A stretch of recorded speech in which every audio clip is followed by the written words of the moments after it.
Little Mexico to me is family because a lot of those people that live there for years and like generations. Yeah. Um, and it's we're all family. If the ambulance happened to run through Little Mexico, everybody's walking outside to see what it is. Because they knew that they were probably close to them. Yeah, hey, because you never know, because some of them they were related, like multiple families were like related to each other. Yeah. And they were like, man, what's going on, and the times that when we had to call the ambulance for my dad or whatever, hey, what's wrong with your dad, and people would just show that concern. Mm-hmm. And there's multiple people, hey, is your dad okay? They would call or text, or they would call my aunt or call this person and say, hey, there's an ambulance by Vettel's house. Why? What's going on? Is he okay or whatever? And vice versa throughout the neighborhood. They would be calling. There was always a genuine love for one another.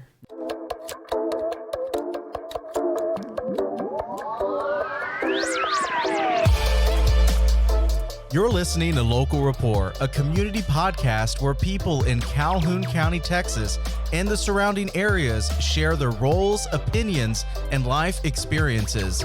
By listening, I'm confident you will appreciate the people that call this coastal land home, one story at a time. I'm your host, Sam Flores, and up next is this week's guest. Can you remind me, almost as if I met you for the first time, but really I'm probably just doing this for listeners, but where originally were you from, and why Port Lavaca ended up being your home? Well, first through fourth grade, I was in Victoria, and we lived there, and everything was great. And then that flood happened, and I can't remember the year, but the flood happened. So, my mom and dad wanted a new fresh start. So my dad's dream, or at the time, it was to live in the valley and buy a house and be over there. So we all moved to the valley, and it was my fifth, sixth, and very beginning of my seventh grade year. I was there, and then things didn't work out with my parents. They got divorced or whatever, and my dad's like, hey, do you and Ray want to come and live with me? I was like, heck yeah, I'm not gonna turn down that, because as a kid growing up, you see what two sides of the parents. Sure. You see yeah. what you get away with your mom and what you don't get away with, and vice versa with the dad. And with my dad, is like I had a lot more freedom. Okay. And so, when we packed our stuff and when we came to Port Lavaca, it was beginning my seventh grade year, and I didn't know nobody. Like it was something that you didn't have any cousins here, nothing. No, I had cousins, okay, but they were all younger than me. Sure. So there was nobody that was the same grade as me that we're gonna see in class or whatever. Yeah. They're all younger than me, so I didn't really have anybody to sit in class or eat lunch or whatever. So I was just starting off fresh, and even coming down here was a challenge too, because I just was going through a lot of anger and issues that I had with, because of the situation of with my parents, not only with that, but with issues and things that I've had with my mom. Okay. And so it was hard for me to make friends, because I was like, if you looked at me funny, okay, we're gonna throw down. So you feel like you did have like this chip on your shoulder a little bit, like Yeah. you're the new kid. Yeah. You're like, all right, so maybe things aren't as great as I initially kind of thought, because Yeah. you're thinking, all right, heck yeah, my Yeah. dad Yeah. lets me get away with a few things, and maybe it'll be fun. But then you Yeah. realized, Yeah. Well, being at home and going to school was two different things, especially in the beginning. But once I got traction, and once I figured out that who I could talk to and who I couldn't, it was better for me. When I started going to Travis, I started hanging around with Hispanics that didn't know English, and we just clicked, because in the valley and in Puerto Rico, are two different things. Down there, it's mostly Spanish. So, and I was very, very fluent in Spanish, and they would have a conversation with them was easy, and they would try to, they would ask me, hey, how would you approach a girl, and what would your, I guess, pickup line be to catch a girl's attention? Yeah. And I would just tell them, just be yourself, but they were just trying to get better English. Yeah. And to So have understanding. they were like asking for pickup lines to say in English, Yeah, not yeah. to just say in Spanish. Yeah, but just saying English that way, because a lot of these, people at the time, they didn't know English at all. So trying to say, "Hey, gorgeous" or whatever was a challenge for them, because Okay. all they knew was Spanish. Right. So when they were trying to learn these things, because hey, you're a young teenager, hormones coming up, hey, I'm interested in this girl. Dude, they had so much trust in you, because like you could have easily been a jerk and Yeah. had them tell like the most terrible things as Yeah. pickup lines, and then run like, Yeah. why did they leave? Why Yeah. did they leave crying? Yeah, but they trusted you. No, That's and good. because it's I got them, because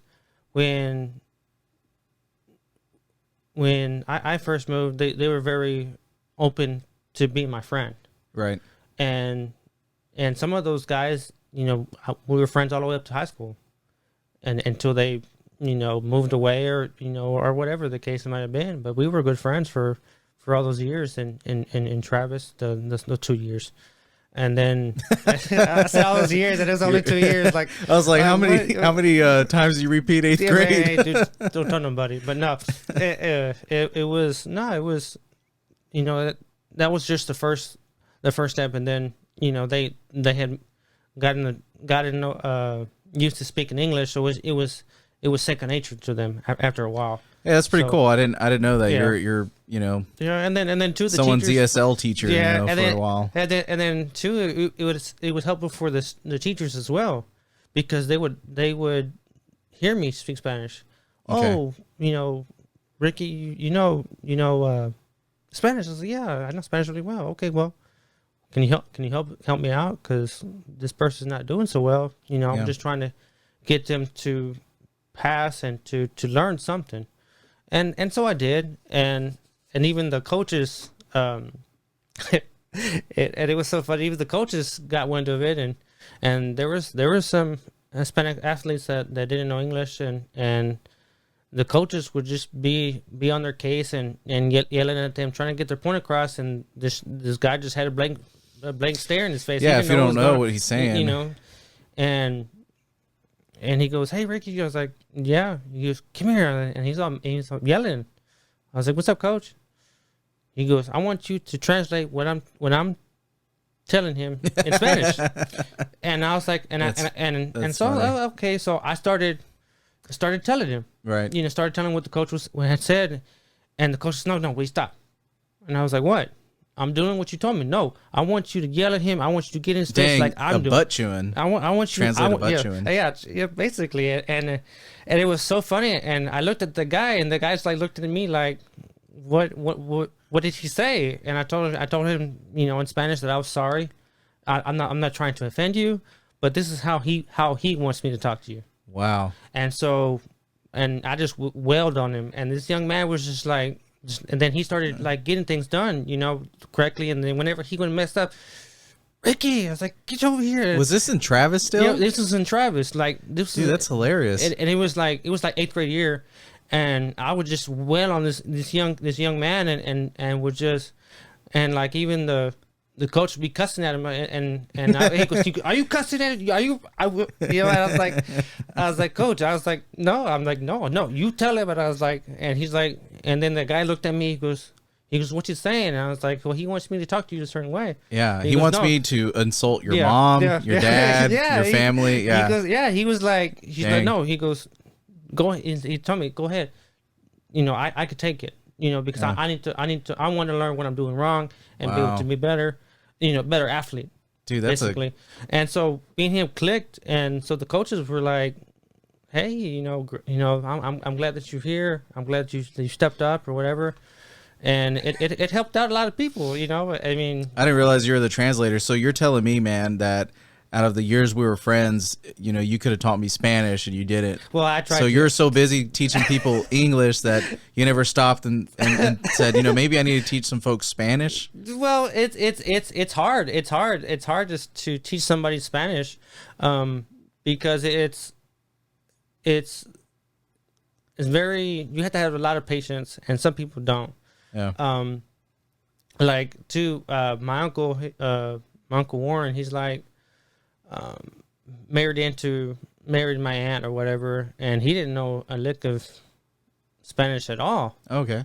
And he's a computer engineer, and he's willing to learn Spanish because he would always have to have my aunt around or somebody around to translate to my grandma or to different relatives, because no communication whatsoever. Wow. And so he sat me down and he's like, "Hey, how good are you in speak Spanish?" And I was like, "Dude, I spoke Spanish all my life. I know it." And he's like, I make a deal with you." And I was like, "Okay." He goes, "You teach me Spanish, and I'll teach you computer engineering. I'll teach you how to build your own PC." Wow. And at that time, I was like, "Oh my God, this is like a dream come true." Like how, Right. I'm going to learn how to do all that. Yeah, that's a win-win. Because when the times that we would stay in Houston with them, you walk into his office and he had, computer monitors, half of a motherboard just like disassembled and stuff like that. Just doing little stuff like that. And Yeah. and I started teaching him, and whenever he was around, because we're in the valley and he's in Houston, so whenever he was around, I would teach him. Mm-hmm. And it was amazing because one Christmas morning we went over there, and he had told me, "Hey, I got your Christmas present, but it's in my office." Right. You're familiar about what's in there. It's there. Dang. And I walked in there and looking around, and I'm like, I'm looking for a box with the bow tie and wrapping paper, and I'm like, "Where's this thing at?" I was like, and he goes, "You sure it's in? I know it's in there. Are you looking hard enough?" And he finally comes around the corner and he points. He goes, "Hey, it's right there." And he built me my own PC.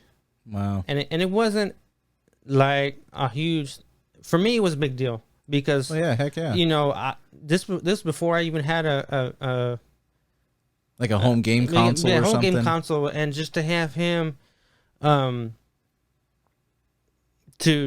give me that, it was a big moment for me, because I was like, wow, I'm gonna, this is the start of learning how to do what he does. Mm. And he started to become my role model at a young age, because he was so intelligent, and then on top of that, he was an athlete before he became a computer engineer. He was like a semi-pro soccer player. Dang. And Yeah, soccer is no it's joke, man. yeah, You got to yeah. be conditioned for that. Yeah, and it was, because it was rough, playing soccer, especially with them Mexicans over there in Mexico. It was rough, man. Yeah, they didn't take it easy on you. They didn't, and we learned at a young age to adapt and pick up the pace, and I learned a lot from them. Yeah. And just be the athlete, be in shape, and being active, But when I moved down here, everything changed. It was like night and day, because I didn't have no friends. But when I started making friends, I started hanging out with people, and then my younger cousins and his friends would show me how to play football, start showing me how to play basketball, and that's when you and your family came into the picture. So Yeah, that was about early 2000, right? Yeah. Is that 01, 02? Yeah, '02. I think it was '02 because Okay. You're like 14. yeah, yeah, and it was different, because when your parents showed up the first time there at the church, and at the time it was nothing. It was just a bare empty shell of just a warehouse, and that's all we knew. We know Yeah. that we would call, we would, hey, let's hang out. Okay, where you want to meet at? We'll meet at the warehouse, and that's what it was. That's what it was. It's like an old car mechanic. Yeah, I don't know. There's like a junkyard next to it. So yeah. just to fill people in, on 305 Warehouse Street is a warehouse in this community called Little Mexico. And, a good question is, Little Mexico, like that name I felt like has always been around, but like technically it's called San Lorenzo, Yes, right? yes. All right. So like, is it a slur to call it Little Mexico? Yeah, it was something because it was back in. Like, is that offensive to say? Like, I never No, asked that. Like, I no. grew up calling it that, and I never realized. Everybody knows it as Little Mexico. Only recently that people have called it San Lorenzo, and Is that just us trying to like legitimize the actual name, or Yeah, I is it guess just trying to Little be- Mexico makes people think like, oof. yeah, it's like the part, It's kind of like the Washington Redskins. Yes, yeah, It's yeah. like is this okay? Yeah. Like one of those things. yeah. So I mean, no, and it was okay to call it, And when people say San Lorenzo, I'll be like, no, it's Little Mexico. You Right. know? Well, because I almost felt like there was some pride attached to it. Yeah, Like, you know, hey, look, all right, we keep it real here. we we did, and there was people that were older than me, that even had their own. They would call it, and it was funny. Growing up, they would call, and it was all made up too. They would Okay. call it LMU, Little Mexico University, and it was just like they were just in their gang ways of trying to not that Little Mexico had a gang, but they were just trying to be the thug life basically. Okay.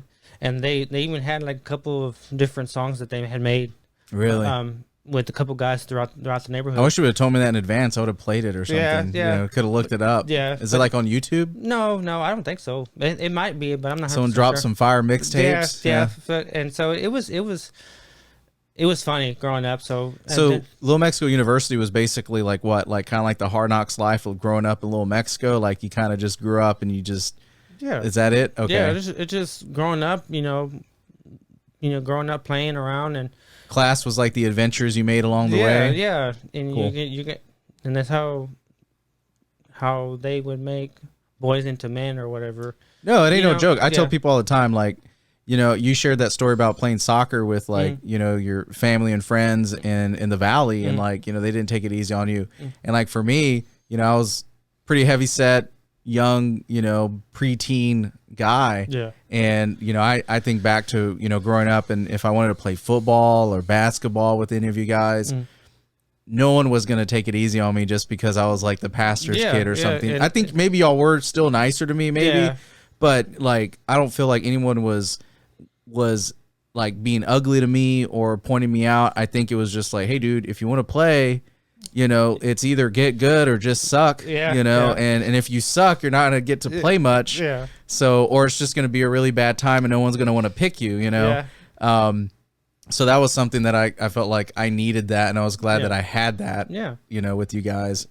And to picture Samuel as a kid, he was one of those kids that wanted to be around the grown-ups and around the big kids. Yeah. And at the time when I met Samuel, and I had respect for his parents, and was to be like, no, shoo Samuel away.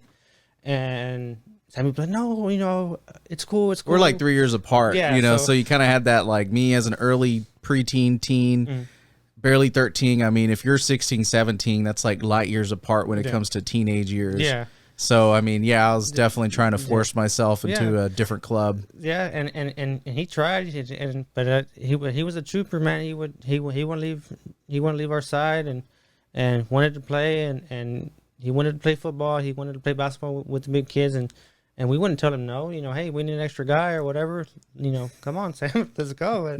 And guys, it is funny to look back on that because after Samuel got wind of being an athlete, then that's how Samuel was for all his years in high school.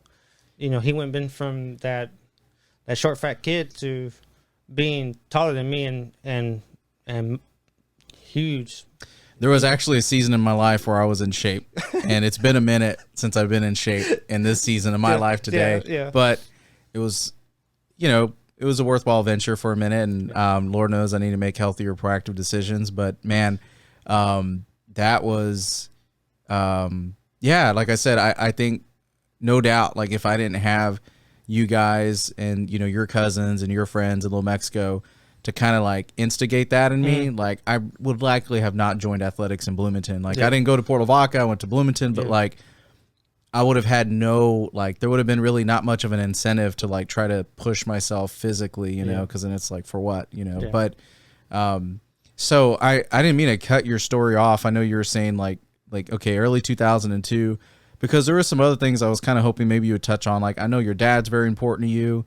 I know you had like a very interesting story, just when you were born, if you wanted to share maybe a little bit of that, and then maybe talk about your dad a little bit. And then I was going to like fast forward us maybe back to like, your high school years a bit. But I realized I'm like, man, I didn't bring up the fact that you kind of had a really interesting entrance into the world. You kind of had a experience there. Yeah.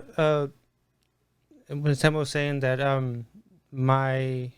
was supposed to be due in like mid-September, and there was complications, and my mom and myself were flight flighted to Houston, and they found out that there was something wrong with me, and doctors were very blunt with my parents, and after I was born or whatever, they were like, oh, he may not survive this. He may not last 3 months. And it's very rough for me because I was in an incubator for those 3 months. I wasn't allowed to go home. My parents had to come visit me. They couldn't even hold me. That's how delicate I was. So to make sure that I understand, you're at 3 months premature. Yes. Dude. Yeah. I was thinking you're like maybe a month and a half or 2 months. Yeah, it was. I was tiny. You're a whole trimester. Yeah. My dad said he could hold me in the palm of his hand. You're like a pound or what? How much do you weigh? I can't remember the exact number. You don't remember when you were born, Ricky? No, I'm kidding. But you're a whole trimester early though. That's insane. Yeah. Wow. And it was insane because, and the doctor's like, hey, if he survives this, he's not gonna be normal. He's gonna have complications and problems, and sure enough, they were right. I did survive. And there were some moments that were iffy. I remember a story that my dad had told me, and it was very emotional to me because I didn't know that. My dad was like, hey, one night I would before we went home for the day, I would we'd go to your room or whatever, and I would tell you, good night, son, I love you. I'll see you tomorrow. And as my dad walked away, that I would slowly flatline. And it blew my mind because my dad telling me the story, he goes, man, I was calm. I was collected. I wasn't freaking out. I would just go up to your little incubator and just tap on your foot.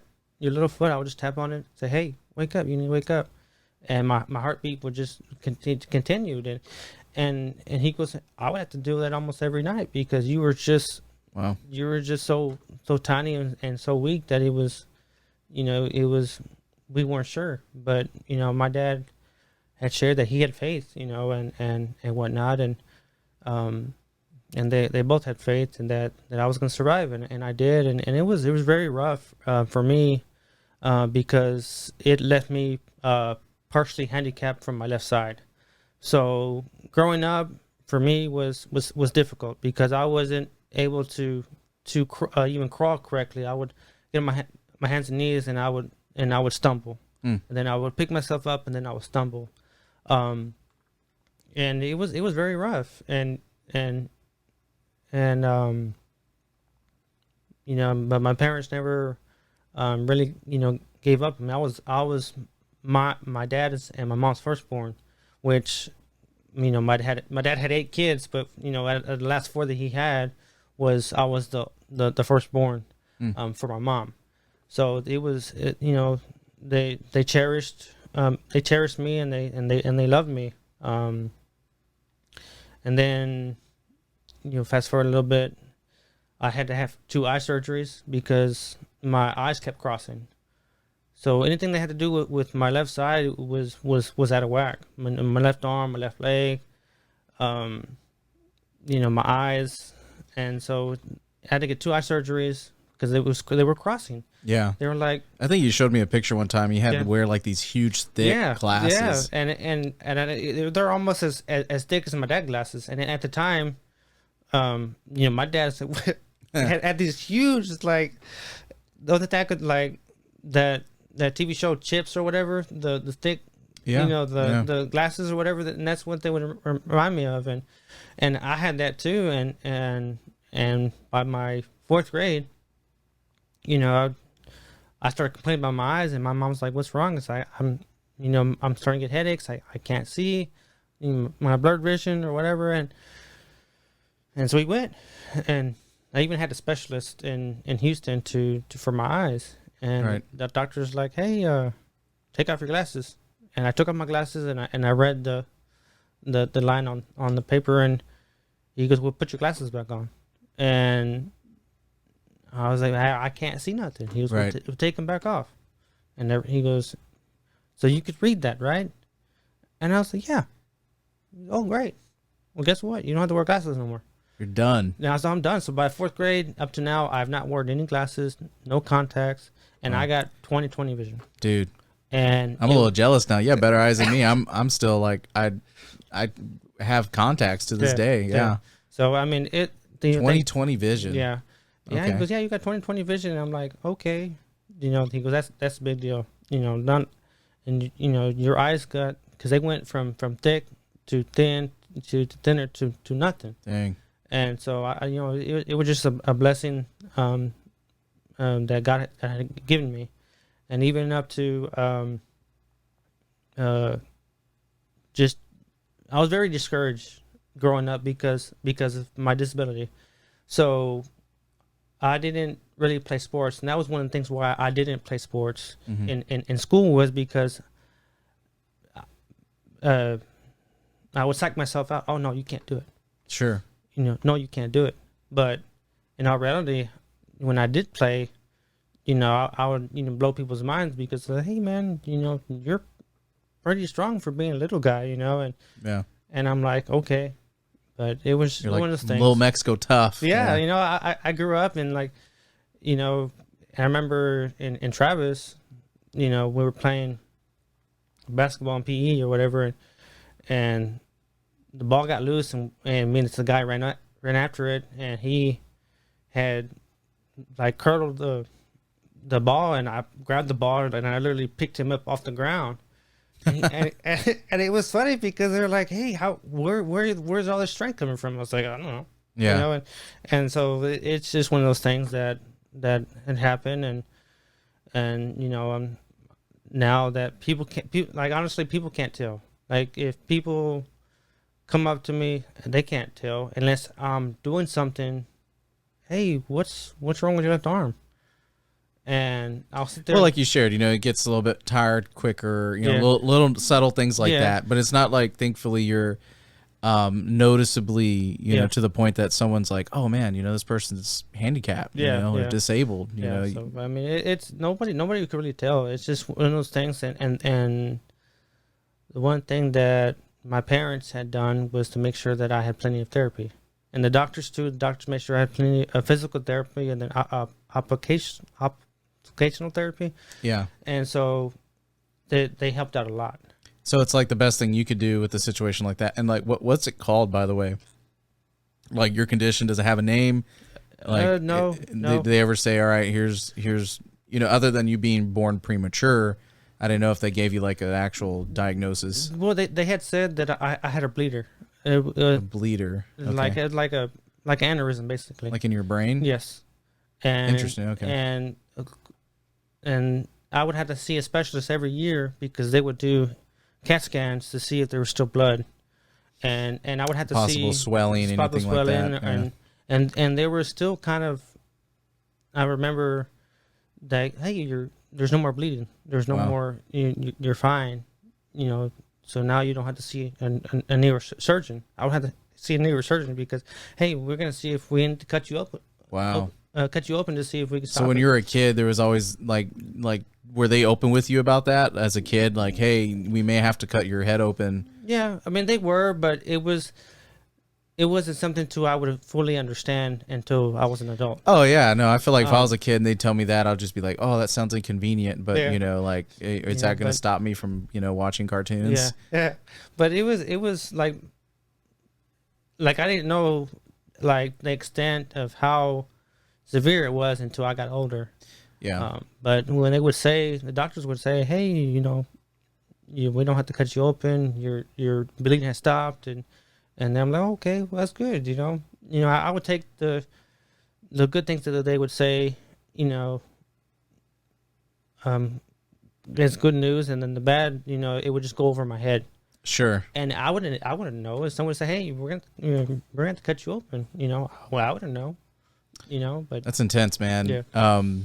So just kind of mapping this out, because the more I talk with you, I'm reminded, you definitely have interesting stories and seasons of your life. Whenever we met, and not that I'm just trying to make this like a very emotional episode or anything like that, but there were some things that were like, okay, this guy has gone through a lot in life. Like you said, we didn't gloss over the fact that your parents had separated, which meant you were, learning what that meant for you as a young kid, health issues, life and death, really, it was a matter of, finding really a miracle, to kind of keep you around. And then, you, about that time, like we're bringing ourselves back to like when we met, like in the early 2000s, unfortunately you had a family member that you were close to, a cousin that lived in Little Mexico, that unfortunately he had passed from cancer. And dude, I remember, man, like that shook the whole community. Yeah. Because it even shook me too, because we had hope and we had faith that he was gonna come out healthy and survive all this.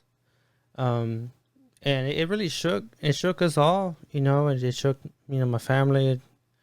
Even shook me to the point to where I was like, I may not want to serve God anymore. Sure. Yeah. And I remember, your parents and different members of the church like reaching out, hey, we were hoping for the best too, and we don't know why God had decided to take him, and even your dad had told me, man, Ricky, I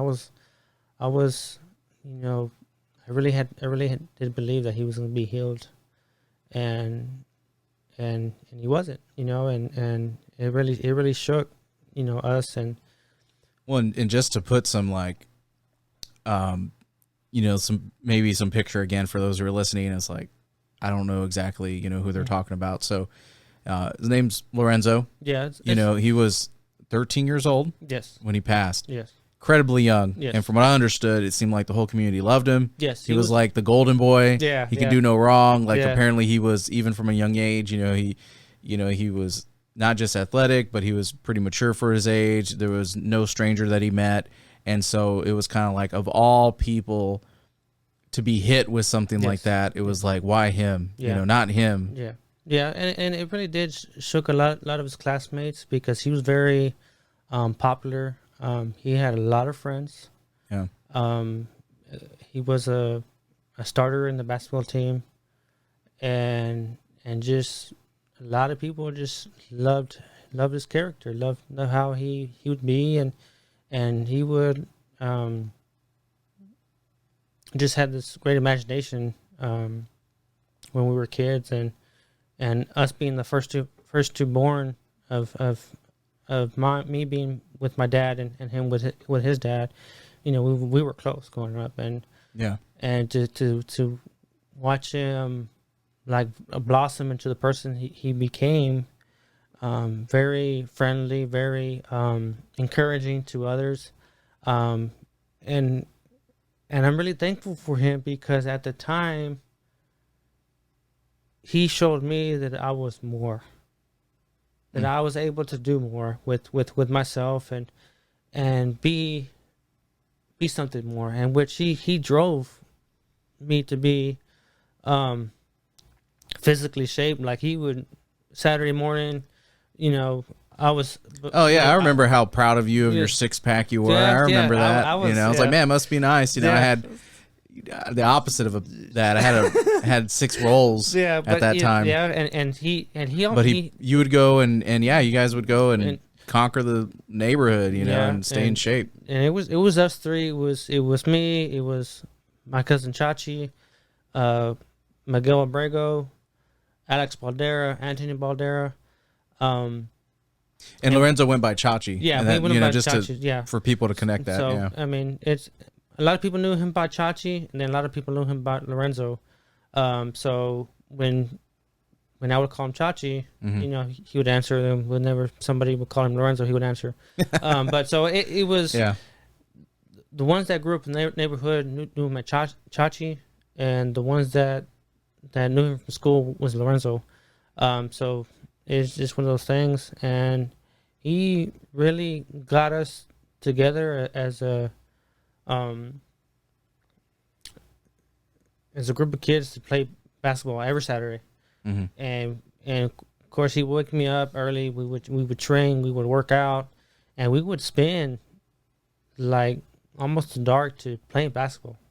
But different people would come over, and it was just a big thing for us. Every weekend, and it was one of those things that I had learned to love. And after his passing, it wasn't the same for me, because I kind of lost the motivation, because he was the one that showed me all that, and I regret not continuing doing that and his legacy, because it was a legacy, because he brought a lot of people to play. He encouraged a lot of people to play. And Alex and Anthony became very, very good athletes in high school and in Travis. And different people that knew him, they still played, and they were very good athletes in school. I firstly was like, no, I'm not doing it no more, because it wasn't the same. I would just, every time I would play, it would remind me of him, and I regret not doing it. I regret not doing it, because there was so much that I've learned from him, right? And I've been able to keep up with Alex Baldera, because Alex Baldera was a powerhouse playing in high school. And he was very aggressive player, and for me to keep up with him had spoken a lot to me. Because I'm not no athlete, nowhere I ever claimed to be, but to keep up with him was something. So one of the main reasons I felt like this was important to share is because I know that again influenced who you are today. That was not just traumatic, but like you said, this was someone you dearly loved, and has shaped, a big piece of who you were, growing up. And I like that you said that he shared that influence of having you believe in yourself even more so than maybe what you were confident in of yourself, right? It kind of pulled that out of you. Yeah, and he wouldn't take no for answer. Like, he would sit there and. Oh, really? Yeah, I would be dead asleep Saturday morning, and he'll go over there and he'll straight up kick me. Hey, get up! Yeah, time to go work out. And I'm like, man, I'm Saturday. I'm want to chill out. No, we're gonna go work out, and we did it, and we did a lot together. We played basketball together. We rode our bikes together. We even tried to do BMX and like throughout the neighborhood. Where would you guys do that? In the neighborhood? Yeah, the neighborhood. And actually, we did BMX. Yeah. No, the bike. Well, yeah, the extreme bike. Yeah. But at the same time, I'm like, what? Yeah, we would try. We would try. We even dug up like dirt and stuff. Actually, in front of the church, right there on the side, that little open area, we put like ramps and stuff there, and we were just trying to find different areas that were not really like vacant to play at, you know. Right. And we would do sketchy stuff at times, and you know, I know you look back at like, how do we survive, man? Yeah. No, I feel it's crazy because, you know, our if our parents would have known what we would have done in the neighborhood, you know, they would improve. They would be. They won't let you outside the house. Yeah. So, but unfortunately, you know, our parents had trust us, and that's what I appreciate about living in New Mexico, because, you know, there was not only just, you know, me, Chachi, you know, Alex Baldera, Anthony Baldera, different people throughout the neighborhood. Alex Torino, his sisters, who else? Joseph Vargas, and all of them would play, and it wasn't something that. There was a lot of athletes from there. Yeah. Yeah. Oh yeah. And the parents would be cool. You know, right. They would be cool with us staying up late and whatever, and I think if other neighborhoods, they would have been like, no, real shy about it. You know, hey, you know, that's because at the time, you know, we had 2 bars at the time. You know, one on one entrance, one on the second entrance, and then you couldn't miss it either entrance. You know, couldn't miss it. So it was a high flow of traffic, and we were still there, you know, playing, and you know, it was good. You know, according to what other people say that, oh well, Little Mexico has to do with drugs and alcohol and stuff like that, and we would get mad like, no, Little Mexico is nothing like that. You know, oh well, we heard that there's drugs and they're like, no, you know, it's nothing like that. So like, I'm really glad you brought that up, because one of the exciting things to me about Little Mexico and this discussion here with you, and you know, like, to me it was a perfect example of like, whenever people run with a take about anything, whether it's a neighborhood or a person or anything, like, there's normally a lot more to the story than just what you hear at the surface. And so what I'm going to bring up, because don't think I forgot, is, you know, some of the instances of, I don't know, just getting into trouble that you may have had that were probably a result of some of that anger you're dealing with. For example, climbing on top of Buc-ee's, you know, like, that was a thing that really happened. Now, before we talk about that, I just wanted to say that I remember when that happened, you know, it was one of those things like, wait, Ricky did what? You know, and then again, the talk and the chatter, I have no doubt, was probably pretty simple in the sense of like, oh, okay, well, where's this kid from? You know, like, what's going on? Oh, it's a kid from Little Mexico. You know, it's just like, oh, okay, well, you know, that explains it. And it's like easy to write it off, but it's like, well, no, like, what have you shared up to this point? It's like, there is so much more than just goes to, oh, it's just this kid from Little Mexico perpetuating this idea or stigma that a neighborhood, like you said, doesn't actually do it justice. It's like, there is real people who live here that are going about many different experiences of life. It's not just a place that you can say, oh, it automatically means athletes are trouble because, you know, of the reputation it has. It's like, you are your own person. You went through a crazy childhood, and then you had someone dear to you that had passed. You had disappointments in life. You had your own personal frustrations. And so it's kind of like, that goes beyond just a simple, like, oh, well, why'd he do it? You know, oh, because he's a kid from Little Mexico. You know, what better things does he have to do, you know? And so I feel like that's a really good example of like, there's more to just running away with writing people or a situation off due to opinions or assumptions. Yes, and it sucks because a lot of people, Little Mexico to me is family, because a lot of those people that live there for years and like generations. Yeah.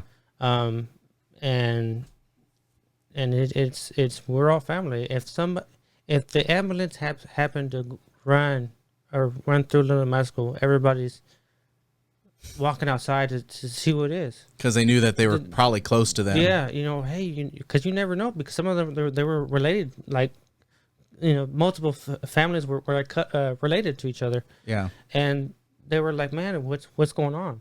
And the times that when we had to call the ambulance for my dad or whatever, hey, what's wrong with your dad? And people would just show that concern. Mm-hmm.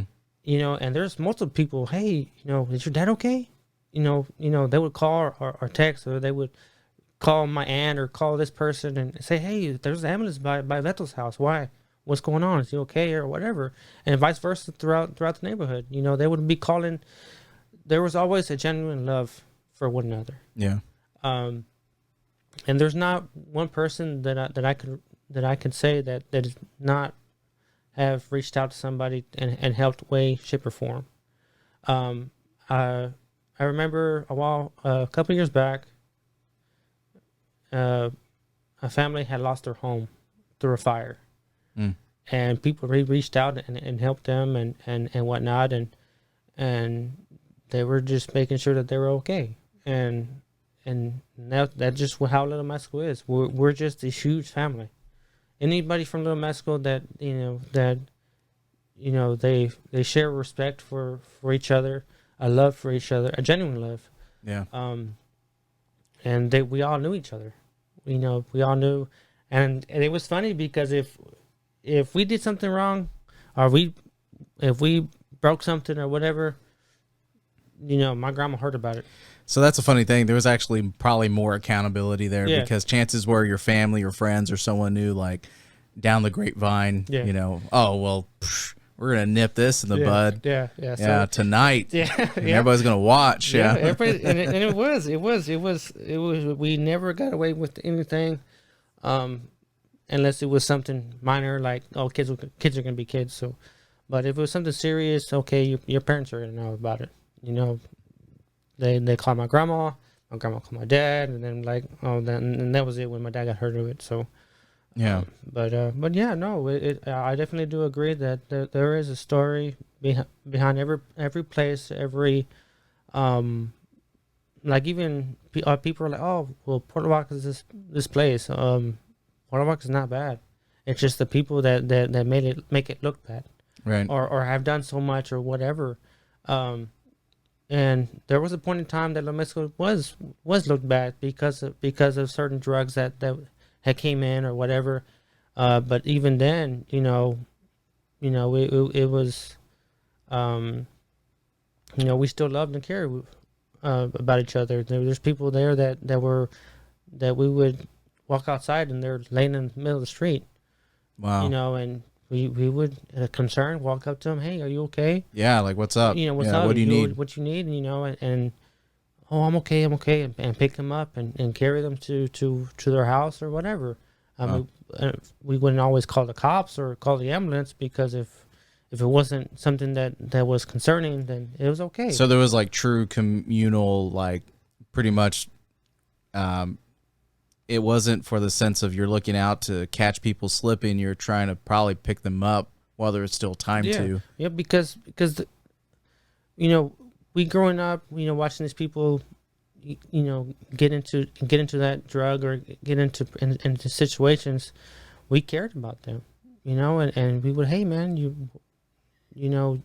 better than that. Yeah. I remember my dad telling certain people, hey man, it's not worth it.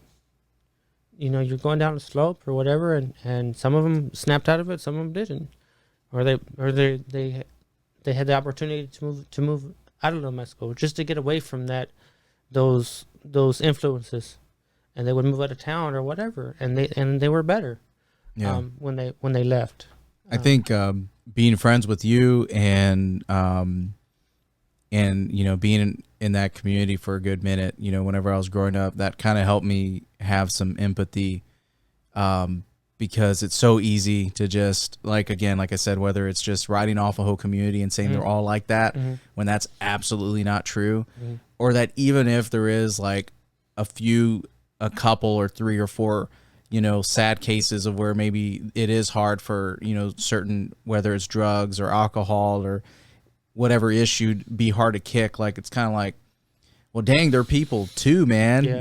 And I think that was one of those things, like, for me, I needed to kind of learn that, because it's very easy to be so black and white and just be like, oh, well, well, screw them. They just can't get their act together. But like you said, you were looking out for people, and it was your hope.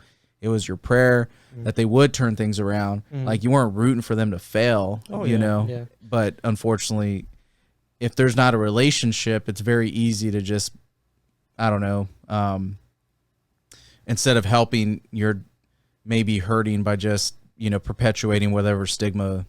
Oh yeah. Yeah. And it's one of those things that people need to realize that, hey,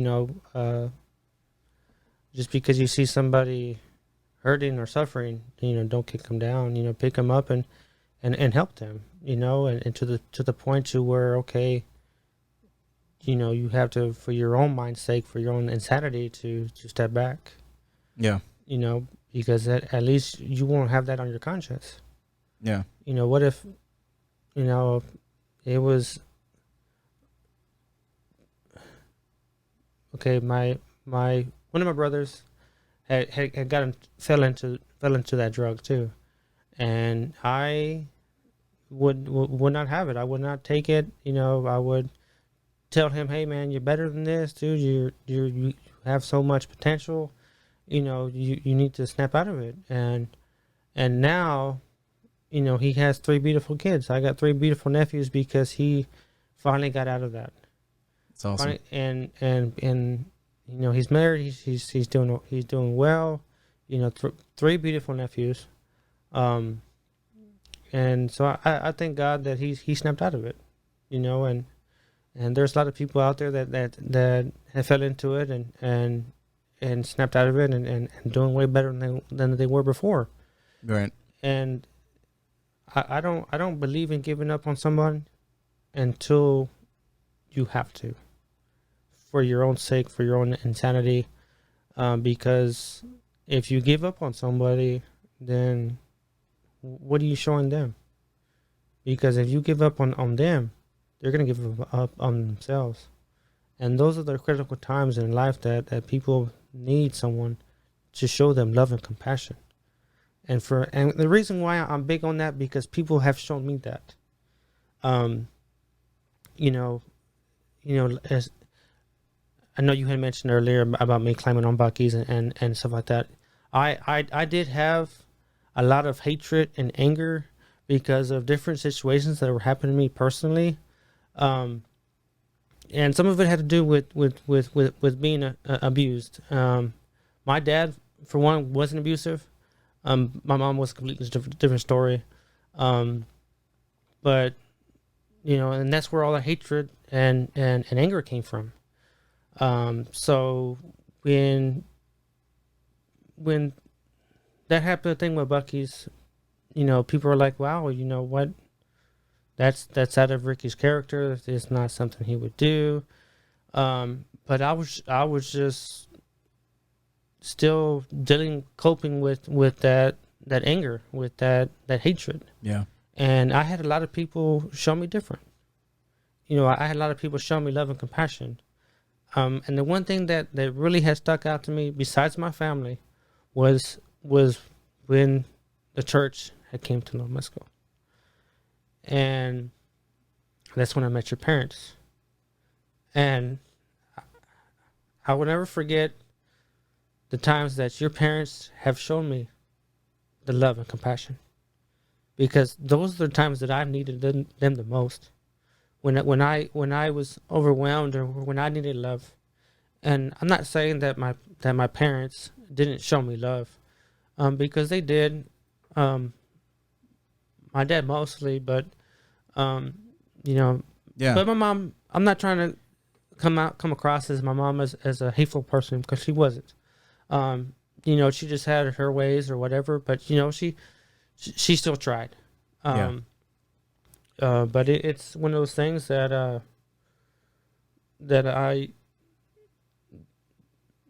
that's what I've learned, to show somebody love and compassion. Because if you don't show somebody love and compassion, and you just brush them off like they're nothing, they're gonna believe that. Right. That I'm not capable of being loved. I'm not capable of showing of a sense of hope, a sense of belief that, hey, you know what, you're gonna be successful in life. And every single person that I've came across in my life has shown me that I was more than what I am. Hmm.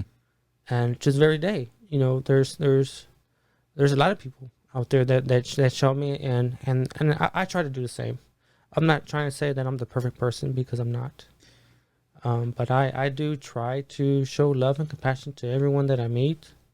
You know, there's some times that I may not be, oh, hey, how you doing, or whatever, and be all lovey-dovey. You've always been a loyal person, man. Yeah. And I can see that. You know, sometimes we love in ways that we desire to receive love, and by all means, I've seen that in you as someone who really goes above and beyond to like try to let people know that they're important. Obviously, we're all not perfect, man. Yeah. You know, like I'm sure you're very introspective, where I know you take it hard whenever you feel like, oh, maybe I didn't perfectly express it or show them consistently. And you know, we're not robots. You know, it's impossible to have a perfect streak with every single person we come into relationship with. But you know, I've seen that in you, man. I've seen your heart. I mean, you've been exceptionally loyal to myself. I've seen your family and your friends and those that you hold dear. And so, like, you know, that I would love for, you know, others to, you know, desire for themselves. You know, as far as like, hey, look, obviously, like you said, sometimes you got to guard your heart and protect, and you got to make sure that you're not putting yourselves in a situation that's just ripe for abuse, but like still to take risks when it comes to love, and to take risks when it comes to relationships where you're like, look, I got your back, you know, or hey, I'm looking out for you. And that's important, man. And so that's why I'm like, you know, all these events and I mean, obviously we haven't even covered them all, but like just the idea of like those things shaped you. And, you know, you learned a lot of things along the way. You're still learning things along the way. But that's heavy stuff, man. Yeah, it is. And I really, you know, the tragic things that happened in my life, I thank God for them. Because, and you can correct me if I'm miss No, you're good, man. Somewhere, but, Nah. you know, then the scripture says that I forgot what I was saying. I'm sorry. I lost No, you're good. Yeah. But it's just one of those things that that I held dearly. Just like you have to show people love. Yeah. And you have to be compassionate, and because you can't. Oh, that's what I was, now that you can't judge, because God Himself doesn't judge you. You know, He's gonna accept you for who you are and what you are, and what you do, and that's how I look at things, and how I look at life. When I meet someone, whether it be someone that I'm going to date or friendship or whatever, they're like, oh, there's things about my past that you may not like, or that I need to tell you. And I'm like, hey, don't worry about it. You know, I'm not going to judge you, because I've done things wrong. I've made mistakes in my life, and I'm never going to sit here and throw it in your face. So if you want to tell me, great. If not, then don't. Because at the end of the day, if God could love you for who you are and accept you for who you are, then you should be able to do that for others.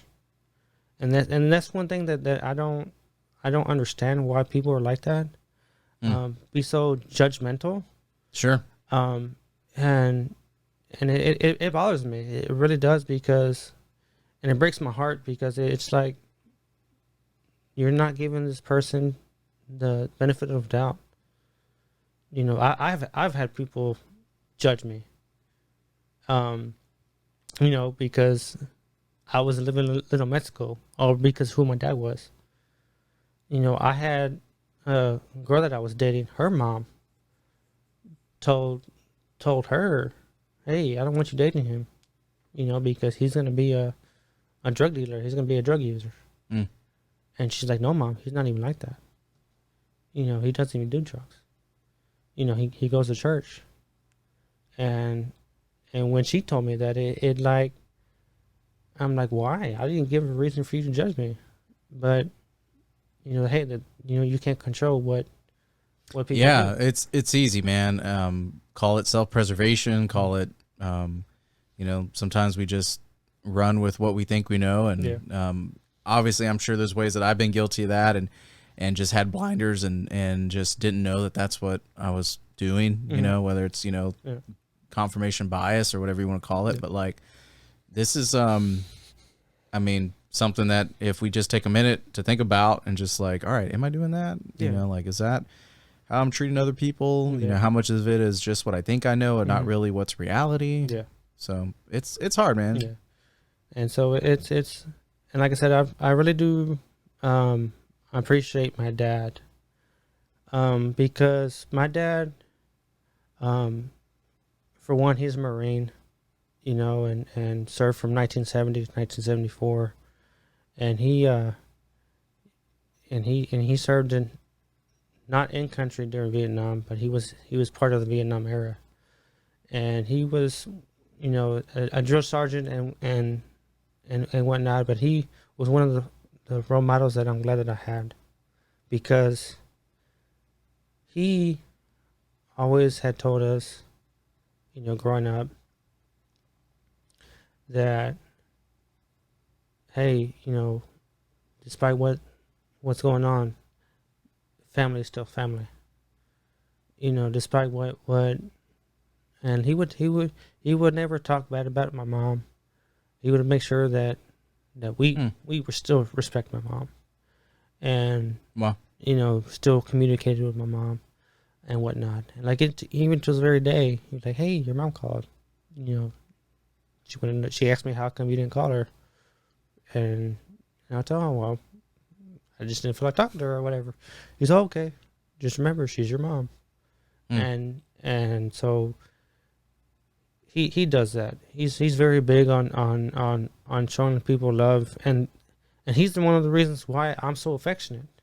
Yeah. So affectionate, so loving and caring, because he would literally make me, when I got there and when I left, had made us show respect to our elders. Yeah. So, I would, a big family event, I would have to sit there and tell people, like telling 15, 20 people hi, and doing it again when I was leaving. Oh, okay. That wasn't just a Hispanic thing. So you gotta tell everybody hi, and then you gotta tell everybody bye, and you're exhausted. Party's over by the time you told everybody hi. I'm already gone. I'm already ready to go home. No, you gotta make sure you tell your. And if I forgot it, because he'll ask us, "Hey, did you say bye? Did you say hi to so-so?" And oh no, well, you better go tell him hi. And so he was very strict about that, and some party etiquette. Yeah. So he drove that into us, and now, I don't do it as much, but I still do it to family members, that the ones that I know that I can do it to, because some are still, like with COVID, don't want to be shaking hands or give hugs or whatever, for whatever the case might be, which I understand. So I haven't done it as much, but for people that I know that are still willing to allow me to give them a hug, a handshake, or or a kiss on the cheek or whatever, it's I'm still gonna do it, because that's what I know, and that's what I've been knowing. Yeah. And so my dad is very important to me, and I think that's one of the subjects you had wanted to talk about too.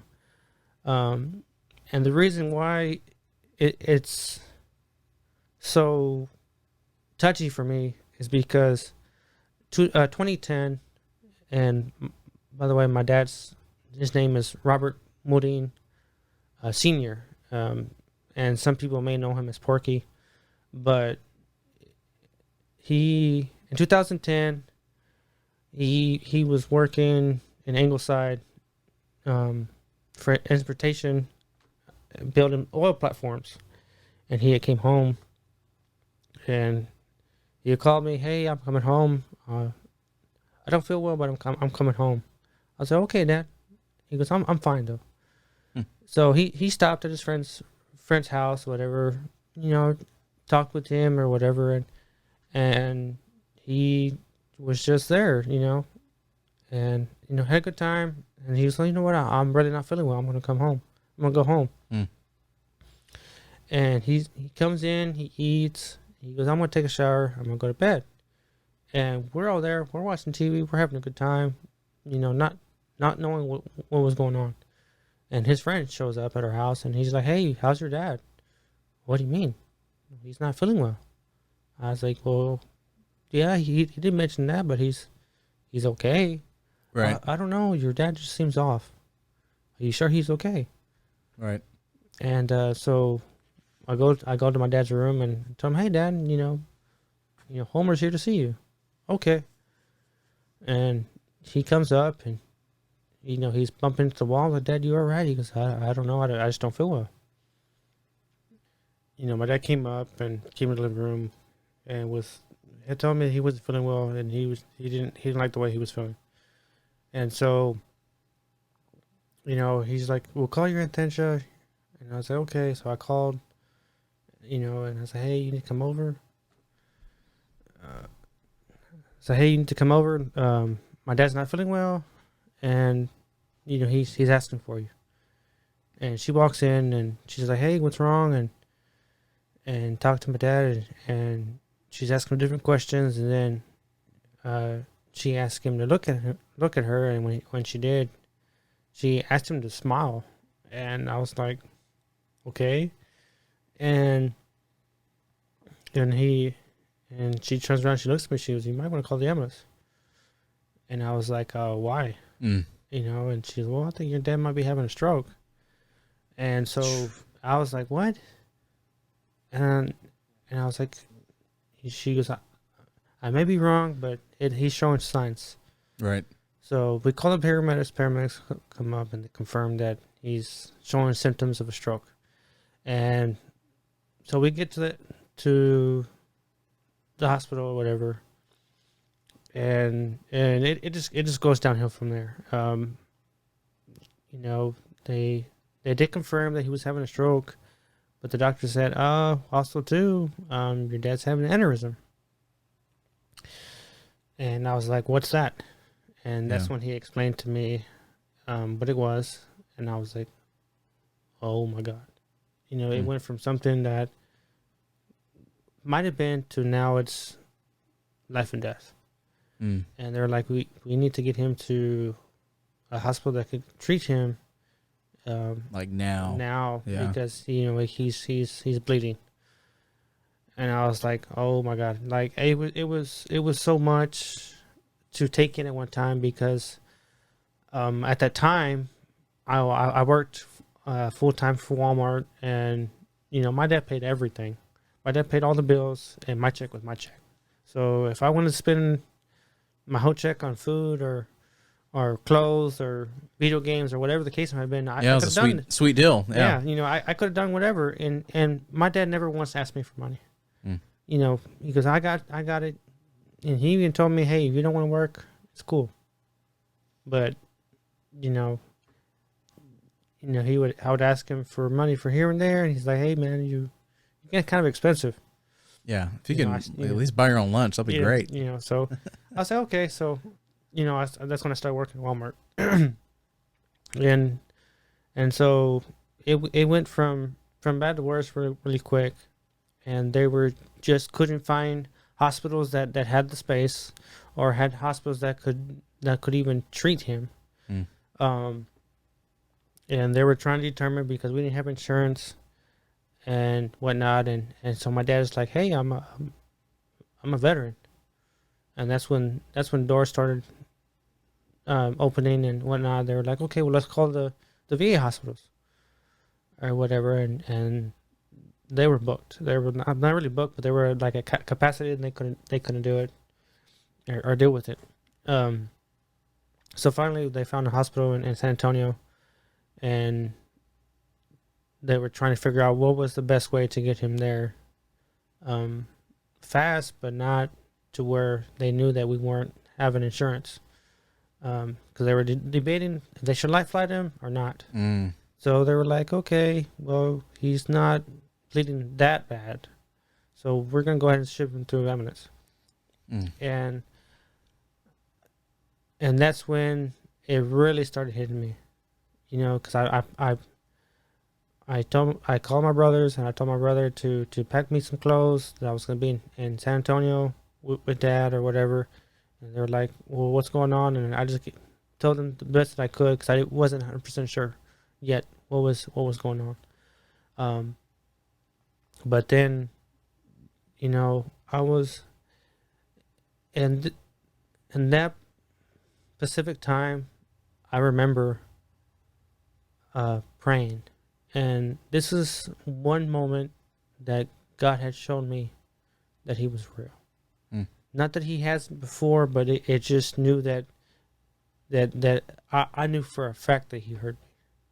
He heard what He heard. He heard the prayer, and I remember praying, and I kept telling Him, Lord, I was like, look, I'm not ready for him to go. And I was just being very transparent with God, and I was like, hey, I'm a young punk that doesn't know anything about responsibilities. I don't know what to do yet with life. I'm just a young punk that doesn't know anything. And I kept saying that over and over again. And I was like, God, you please don't take him. And within minutes, he started showing signs of being coherent. He wasn't coherent at the time. Yeah. He was. By the time, Sam, that he got there, he had the paramedics laughing. Really? He had them laughing. Yeah, I know he can be a jokester. That's funny. So he went from non-responsive, right, to being couldn't even smile to being the laughing matter of the ride. He was a ambulance clown. Ambulance clown, and it went from speeding to lights and sirens to just cruising, going the speed limit. Wow. And when we got there, it was one of those things that I just knew God heard me. I knew that God had answered my prayers, and it kept confirming that, because the neurosurgeon came in and was like, "Hey, I'm so and so. I'm your neurosurgeon. I'm trying to see if I'm going to need to operate on you today." And it was still kind of like scary, but then again, I was still more at ease of dealing with the situation. And a couple of days later, the neurosurgeon, because he was in ICU for about 3 weeks, and the neurosurgeon walked back in, and he's like, "Hey, Miss Morin, I got good news." And we're like, "Okay." He goes, "Well, I don't have to open you up today." And I was like, "Well, what do you mean?" He goes, "Well, your dad's bleeding has stopped. He's a lucky man." And I remember looking at him, and I was offended. And I was like, "No, my dad's not lucky at all. He's blessed." And he's like, "What do you mean?" I was like, I prayed for him on the way up here, and God had answered my prayers." He goes, "Well, okay, well, then he's blessed. I'm sorry." And so it was one of those things that yeah, man. that it was very touching for me, because I knew God was real. I knew that I had faith. I knew, I'm a believer. I've served. I've followed Him and whatnot. But that was the one time that I knew that when somebody says, how do you know when He's alive, or when God's real? I could say, well, He's answered prayer. He's heard my prayers. And that was one of the prayers that I had shared with God, and He had answered. Man, I'm Grateful you shared that, man. I know those are, I have kind of been following up one serious life event after another. Yeah. For anybody who's maybe listening and think like, dang, dude, like, you know, if I'm on this show, like, is Sam just going to relentlessly just like ask me all these personal questions? Most likely not. I don't come, you know, this heavy all the time, but man, no, I'm very grateful you shared, because, you know, that really kind of paints a pretty clear picture, a little bit more of your story. And I mean, still scratching the surface, but, on a maybe lighter note, you know, I mean, like, you know, it's clear to say that family is important to you. You know, I mean, there's things that you found yourself pretty occupied with, and for another time we'll be able to hit some other things. But I just wanted to wrap up just to kind of maybe share some of your roles that you've had in Port Lavaca. And what I mean by that is, like, you started off working at Walmart. So how many years did you, you know, work for old Sam Walton? I worked for Walmart for 8 years. I started back in 2007, December of 2007, and I think I quit back in 2015. Yeah, 2015, and that was the longest job that I've ever had. Yeah. And then I went from Walmart to Securitas. And Securitas was maybe about 9 months. So you're working security at Formosa. Yeah, I worked security at Formosa, which it wasn't bad. The money was good. It was easy job. It was just that I wasn't interested anymore because it was nothing but nights, and it was starting to bother me because I was tired all the time. Yeah, you didn't have a normal life. You know, wanted to stay up during the you just weren't sleeping at all. And if things would come up, you know, I would be like dead tired. There were some times that I would have to drive all the way to San Antonio, you know, work all night, then drive to San Antonio to take my dad to the doctor's appointment, and I would have to stop and, you know, or even have somebody else come with me because I could not drive back. Yeah, you know, and that's how tired I was, and so I just got tired of it, and I went back to Walmart, but not the one here in Port Lavaca, but the one in Victoria. Oh yeah, I forgot. You went to the Victoria one for a minute. The one on 59, and it was the same, you know, automotive, and I loved it. You know, I love working on cars. I love, you know, helping people out, and the times that the years that I worked at Walmart here in Port Lavaca, I met a lot of people. Yeah, and a lot of people that know me is because of Walmart. And it was a lot of us that were working there became family. And for the 8 years, I mean, if there was something happening with one of us, hey, we were there. And even after the fact, even after we left, or, you know, if we separated our ways or whatever, we still kept in touch. Hey, we'll go fishing, we'll go to the gun range, or we'll do something along those lines to do so. It's pretty great. And so we're still family. You know, we'll call each other, you know, give each other a hard time, you know, or whatever, and it's still family. Yeah. And so, and then after maybe a few months, when I was working at the one in Victoria, I just looked at it as it was hurting me more than helping me, because I was spending a lot more money on food, a lot more money on gas, and it was just it wasn't worth it after a while. Yeah, you know, the people were great. You know, I loved working there at the Walmart there in Victoria, and then I went to Formosa again, but as for PMI.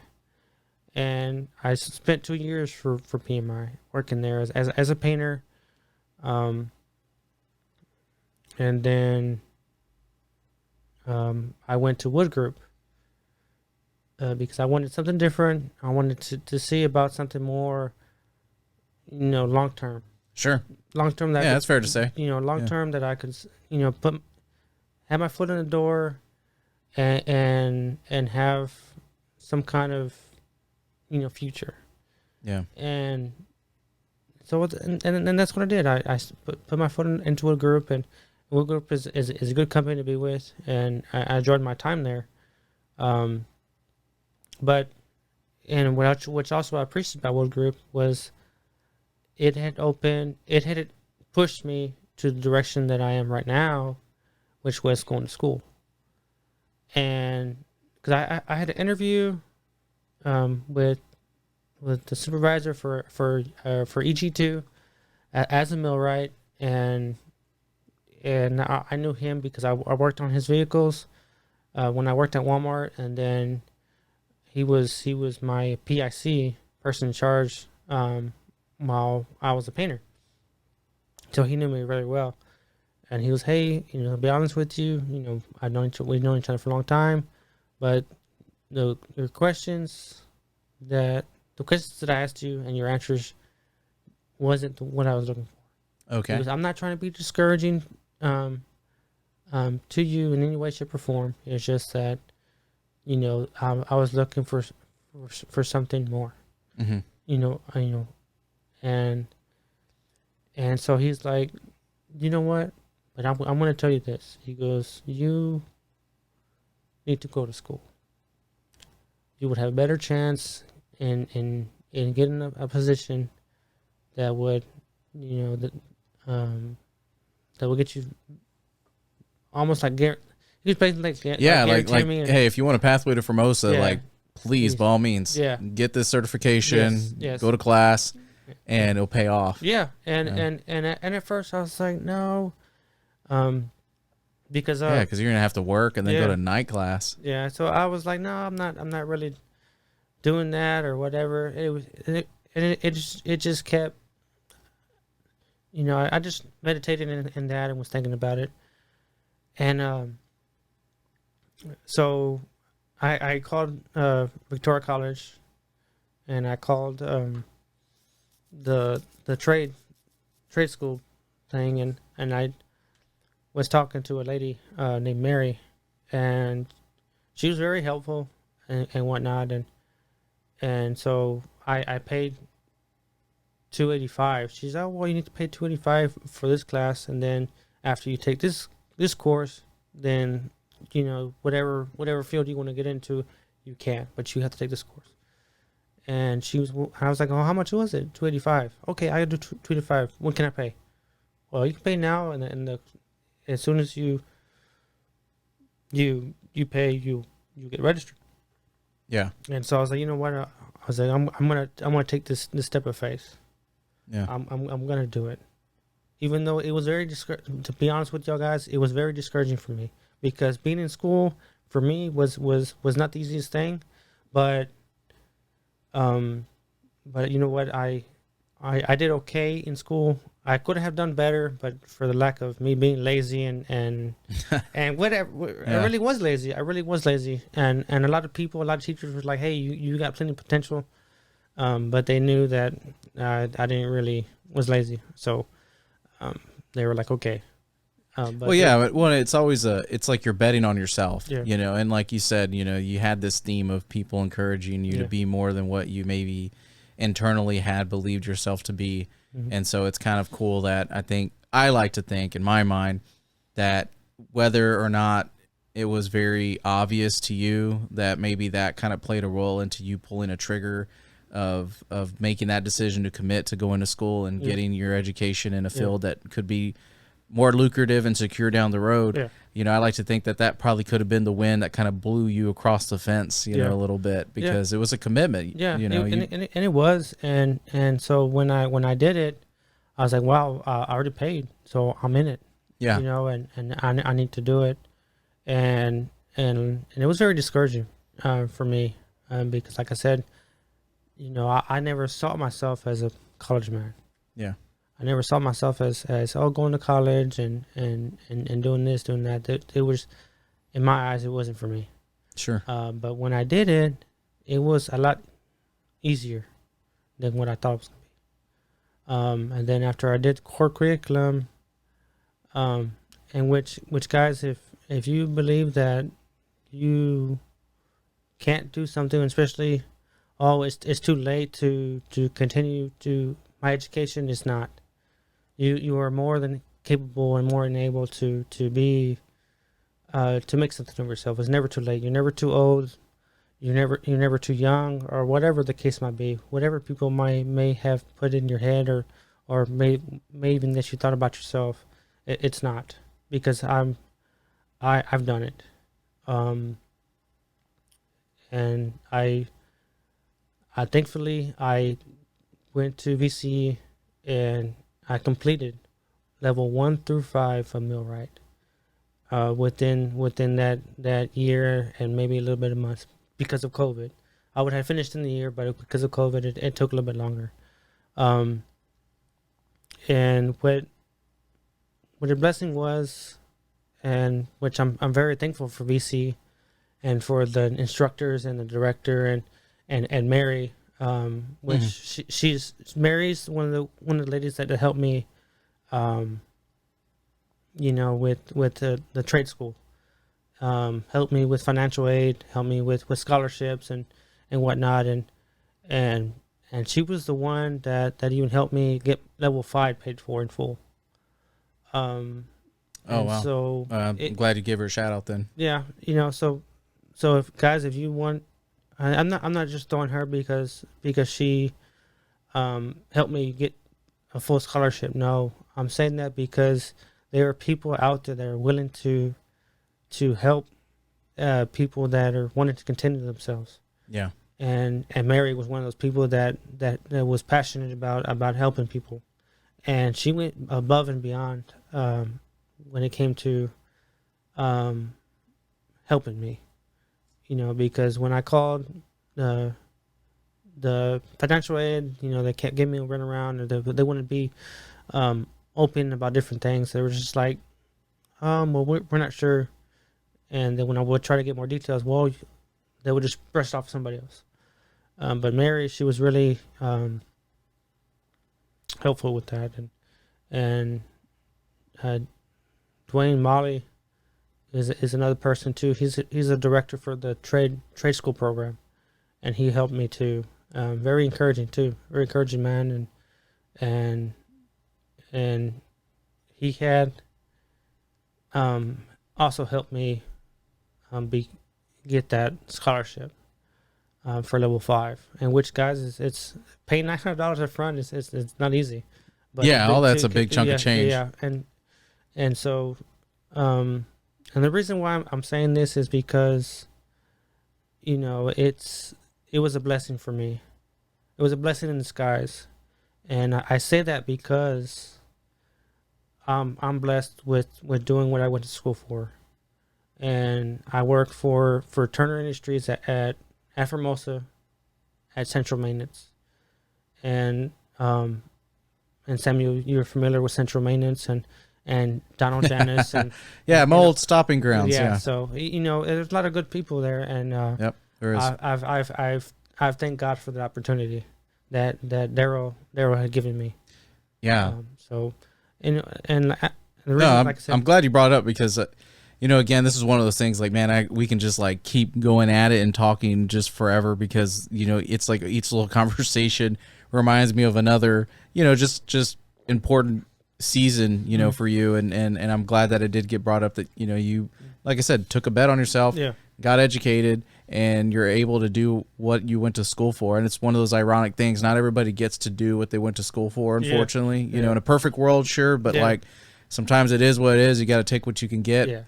And you're in a situation where here you are all these years later, took all these different jobs, but yeah, man. And dude, I'm super proud of you. I mean, for what it's worth, like I really am. Like and I do appreciate. It's impressive. I really do appreciate not only you, Samuel, but anybody that's encouraged me in any way, shape, or form.